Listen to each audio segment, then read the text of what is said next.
قرآن کی آیتیں سرکار اس طرح پڑھتے تھے کہ لوگ سنتے تھے، منافقین سنتے تھے، مشرکین سنتے تھے، اور ان کے دلوں پہ اثر ہوتا تھا، وہ جانتے تھے، لیکن ان کی جو ایگو تھی، جو انسان کی بہت بڑی دشمن ہوتی ہے، جسے ہم فالس پریسٹیج بولتے ہیں، فالس ایگو بولتے ہیں، کہ ایک نقطہ نظر پہ جب وہ اڑ جاتا ہے تو اس کو جسٹیفائی کرنے کے لیے غلط سلط طریقے بھی لے آتا ہے. جیسے کہ جب جاپان کی اور امریکہ کی جنگ ہوئی تو امریکن جو فوجی تھے اس کو برین واش کرنے کے لیے وہ لوگ یہ کرتے تھے کہ ان کے سیلز میں گھس جاتے اور انہیں جا کے کہتے کہ بتائیں آپ کی آرمی تو بڑی اچھی ہے، امریکن آرمی تو بڑی زبردست ہے، کہیں آپ کو ان سے کوئی تکلیف بھی ہے؟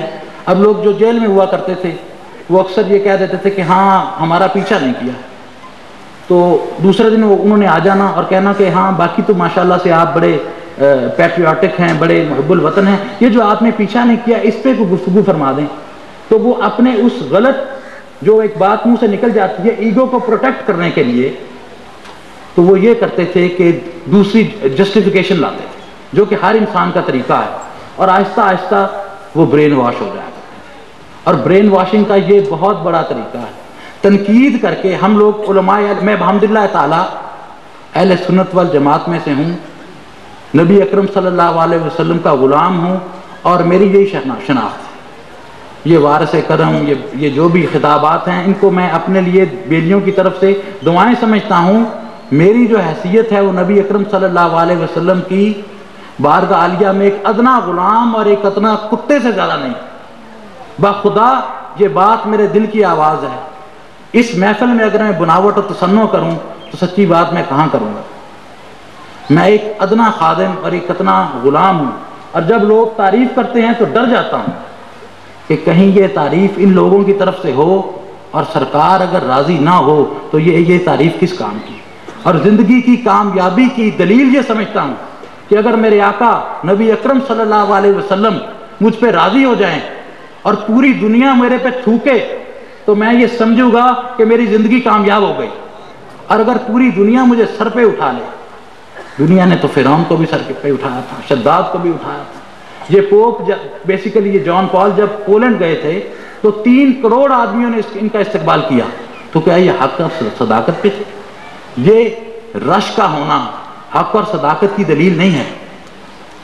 اور میں یہ چاہتا ہوں کہ بیلی جو ہیں وہ نبی اکرم صلی اللہ علیہ وسلم کے اصولوں کو اپنائیں. قرآن کو پڑھیں ضرور، لیکن اس سے بہتر ہے کہ قرآن کو سیکھیں. اور سیکھنے میں غلطیاں ہوتی ہیں ابتدائی طور پہ. جو بھی کوئی کام کبھی سیکھتا ہے شروع میں غلطیاں کرتا ہے، تو اس کو کوئی بات نہیں. اگر آپ کا بچہ کبھی دیکھیں یہ چھوٹے چھوٹے بچے جب آپ گرو کر رہے ہوتے ہیں تو یہ چلتے چلتے گر جاتے ہیں، تو کبھی ان کو کوئی کرٹیسائز نہیں کرتا، ان پہ تنقید نہیں کرتا، بلکہ جب ایک قدم وہ اٹھاتا ہے نا تو اس کو پریز کرتے ہیں کہ ماشاءاللہ سے ایک قدم اٹھایا اس نے. ابھی میرا بیٹا کچھ باتیں کر رہا تھا، سب لوگ خوش ہو رہے تھے، ٹھیک ہے نا، نہ اس کا کوئی مطالعہ ہے نہ بس شوق ہے، تو سب لوگ اسے پریز کر رہے تھے. لیکن جب یہی پود بڑی ہو جاتی تو مینجمنٹ میں جو لوگ کہتے ہیں کہ ہم مینجمنٹ سے متعلق ہیں، اگر ایک غلطی کوئی آدمی کرتا ہے تو اس کے اوپر اس کو اتنا کرٹیسائز کیا جاتا ہے کہ یہ مبلغ کو چاہیے کہ ہیومن بیہیویئر، انسانی جو رویہ ہے، اس کے اوپر اور نفسیات کو بہت اچھی طرح سے جانے. اور اللہ والے نفسیات کو بہت اچھی طرح سے جانتے تھے، بلکہ پریز کرتے تھے. جس طرح آپ نے واقعہ سنا کہ ایک کفن چور جب ایک وَيُزَكِّيهِمْ، اور نبی کریم صلی اللہ علیہ وسلم ان کو پاک فرماتے ہیں، تمام لوگوں کو پاک فرماتے ہیں، اور پھر وہ پوائنٹ آف انفلوئنس سے متعلقہ لوگ جو سرکل آف انفلوئنس سے متعلق ہیں وہ بھی لوگوں کو پریز کرتے ہیں، بلکہ ڈھونڈتے ہیں. جو ہیومن ڈیولپمنٹ کے شعبے سے لوگ کام کرتے ہیں، یہ لائف کوچز بنے ہوئے آج کل. پانی مجھے تھوڑا سا دے دیں.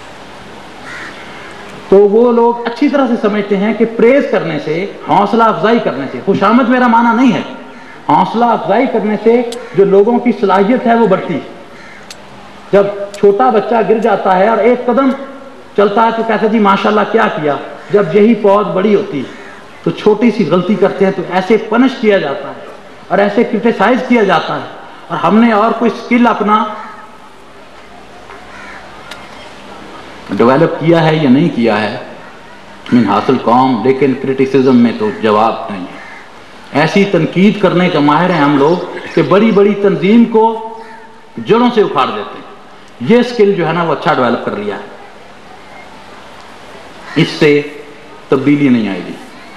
تبدیلی اگر آئے گی تو سکھانے سے آئے گی، اور نقطہ نظر اگلے کا سنیں اور اس کے بعد اپنا نقطہ نظر اسے بتائیں، اور اگر آپ کی پرنسپل کنکریٹ ہیں، قرآن اور سنت کے ساتھ ہیں، تو انشاءاللہ تعالیٰ بفضل خدا اعتماد رکھیں کہ آپ کا سلسلہ تبلیغ پھیلتا چلا جائے گا۔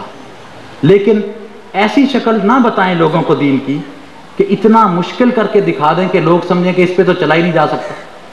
دین ہمارا بہت ماڈرن ہے، بہت ایڈوانس ہے، بہت ماڈریٹ ہے، اور بہت اپلیکیبل ہے، قطعی اپلیکیبل ہے، اور کوئی شعبہ ہمارے دین میں ایسا نہیں ہے جس کو نبی کریم صلی اللہ علیہ وسلم نے تشنا چھوڑا۔ خواہ وہ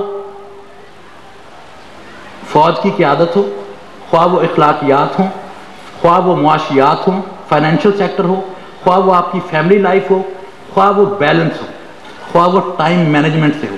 اکثر لوگ جو اضلاع کی ڈسٹرکٹ گورنمنٹ میں ہیں، جب میرے پاس آتے ہیں تو کبھی مل کے نہیں جاتے، یا کبھی مل کے جاتے ہیں، تو میں ان سے پوچھتا ہوں کہ جناب تشریف نہیں لاتے، تو اکثر جواب وہ دے دیتے ہیں کہ ہمارے پاس وقت نہیں ہوتا، ٹائم نہیں، فیملی کے لیے ٹائم نہیں۔ دیکھیں، اگر آپ کے پاس اپنی فیملی کے لیے ٹائم نہیں، سمجھدار لوگ یہ سمجھتے ہیں کہ ٹائم مینجمنٹ جو ہوتی وہ کتنا بڑا سکل ہے۔ جن لوگوں کو اگر آپ ایک ضلع کو سنبھالتے ہوئے، یا ایک بینک کی برانچ، یا ایک چھوٹی سی کاروباری فیکٹری کو سنبھالتے ہوئے آپ کے پاس وقت نہیں ہے، تو آپ 50 ہزار فرینچائز کی جو آرگنائزیشن ہے اس کو کیسے سنبھال پائیں گے؟ تو آپ کو اپنے ٹائم کو مینج کرنا ہے، اور اس کے اوپر اگر آپ نے سیکھنا ہے تو حضرت صاحب کے غلاموں کے پاس ٹائم مینجمنٹ کا طریقہ آتا ہے، اور عقلی دلیلیں ہیں۔ میں آپ کو بتا سکتا ہوں کہ آپ کے ٹائم جو ہے وہ اس کو آپ کو کس طرح مینج کر سکتے ہیں۔ اس کے اوپر میں ایک بڑا مضمون رات لکھتا رہا، اس کو 4 کوارڈیننٹ میں نے جو ڈیوائیڈ کیا۔ ایک کوارڈیننٹ جو تھا وہ تھا ٹائم مینجمنٹ تھا، کہ وہ امپورٹنٹ بھی ہوتا ہے، ارجنٹ بھی ہوتا ہے، اور دوسرا کوارڈیننٹ ہے وہ امپورٹنٹ ہوتا ہے لیکن ارجنٹ نہیں ہوتا۔ 4 حصے کیے میں نے۔ تیسرا امپورٹنٹ ہے لیکن امپورٹنٹ بھی نہیں ہے لیکن ارجنٹ ہے، جیسے فون کی بیل ہے، بے تکے۔ اور چوتھا کوارڈیننٹ جس میں ہم اپنا زیادہ تر وقت گزار دیتے ہیں، وہ حصہ ایسا ہے کہ جو نہ ہی تو امپورٹنٹ ہوتا ہے اور نہ ہی ارجنٹ ہوتا ہے، جیسے نکر پہ بیٹھ کے گپ شگلیاں کرنی، ٹی وی کے بے ہنگم پروگرام دیکھنے۔ ایوریج آدمی 7 گھنٹے ٹی وی کے آگے گزارتا۔ ٹی وی سے کچھ اصلاحی باتیں بھی آتی ہیں، کچھ انفارمیشن بھی آتی ہے، لیکن ہر وقت وہاں بیٹھے رہنا یہ بہت ٹائم کا ضیاع ہے۔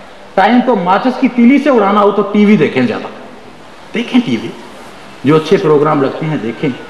تو دوسرا جو کوارڈیننٹ ہے جو ارجنٹ نہیں ہے اور امپورٹنٹ ہے، اس میں اگر آپ اپنا زیادہ ٹائم صرف کریں گے تو ایرجنسیز بھی کم ہوں گی، اور تیسرے اور آپ بہتر طریقے سے اس کو سمجھ لیں گے۔ اگر یہاں پہ کوئی ایگزیکٹوز بیٹھے ہوں، یا یہاں پہ کوئی لوگ ایسے ہوں جو پولیٹیشنز ہیں اور چاہتے ہوں کہ ہمیں ٹائم مینج کرنا آ جائے، تو حضرت صاحب کے غلاموں کے پاس آئیں، انشاءاللہ تعالیٰ بفضل خدا وہ آپ کا تزکیہ بھی فرمائیں گے۔ اور سرکار تزکیہ فرماتے ہیں، سرکار کے بعد اللہ والے بھی تزکیہ فرماتے ہیں۔